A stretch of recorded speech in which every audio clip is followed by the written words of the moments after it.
देखिए question number 26 हमको दिया गया है क्या। वायु में प्रकाश की चाल 3 × 10⁸ मीटर पर सेकंड है। उस माध्यम में प्रकाश की चाल ज्ञात कीजिए जिसका वायु के सापेक्ष कांच का अपवर्तनांक इतना है। वायु के सापेक्ष कांच का अपवर्तनांक आपको दिया गया है।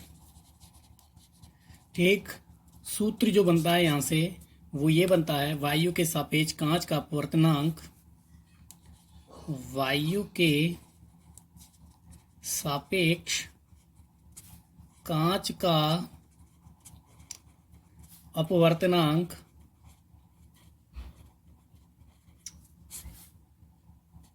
वायु के सापेक्ष कांच का अपवर्तनांक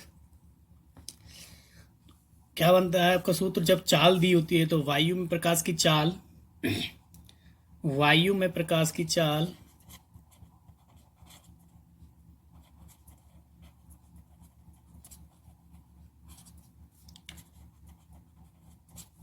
डिवाइड बाई आपका माध्यम में प्रकाश की चाल, माध्यम में प्रकाश की चाल।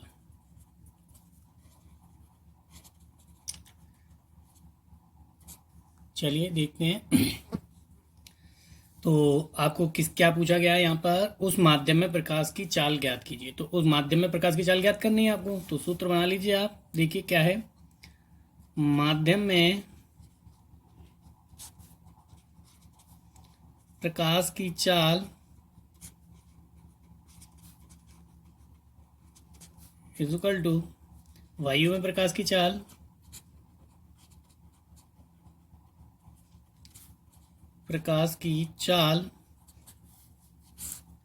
ठीक, वायु के सापेक्ष कांच का अपवर्तनांक। तो कांच का अपवर्तनांक लिख देते हैं डायरेक्ट, कांच का अपवर्तनांक।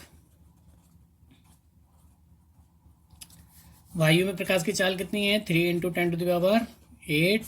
कांच का अपवर्तनांक 1.5। ठीक, यहाँ से पॉइंट हटाएंगे, यहाँ 0 बढ़ाएंगे तो 15 दूनी 30। आपका कितना आ गया, 2 × 10⁸ मीटर पर सेकंड। यही आपका आंसर है। सभी को समझ में आया होगा, किसी बच्चे को कोई डाउट नहीं होगा। अगला सवाल देखते हैं क्या है हमारे पास, अगला न्यूमेरिकल। तो अगला न्यूमेरिकल सभी बच्चे ध्यान से देखिएगा। चलिए देखते हैं।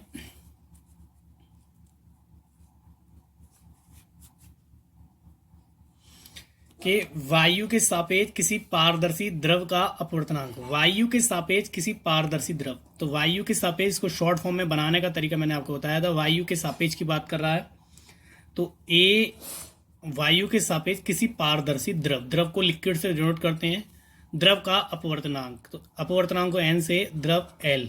वायु के सापेक्ष किसी पारदर्शी द्रव का अपवर्तनांक कितना दिया हुआ है आपको, 1.2 दिया हुआ है। और किसी अन्य पारदर्शी ठोस का अपवर्तनांक वायु के सापेक्ष ही, किसके सापेक्ष ही, वायु के सापेक्ष ही। तो ए एन आपके पास ठोस को सॉलिड से कितना दिया हुआ है, 1.8।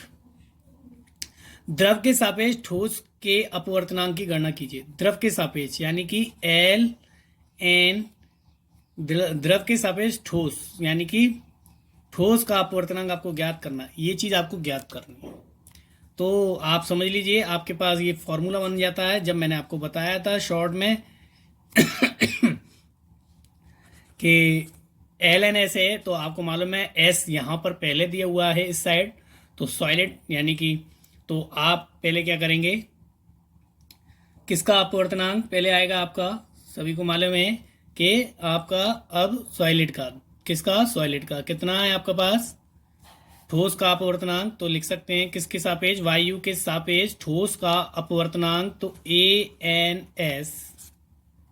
ठीक, एल बाद में आया है, मतलब कहने का मतलब है इस सूत्र में पहले, लेकिन बाद में लिखा जाएगा। क्या है आपका ए एन एल, तो ए एन एल यानी कि वायु के सापेक्ष द्रव का अपवर्तनांक।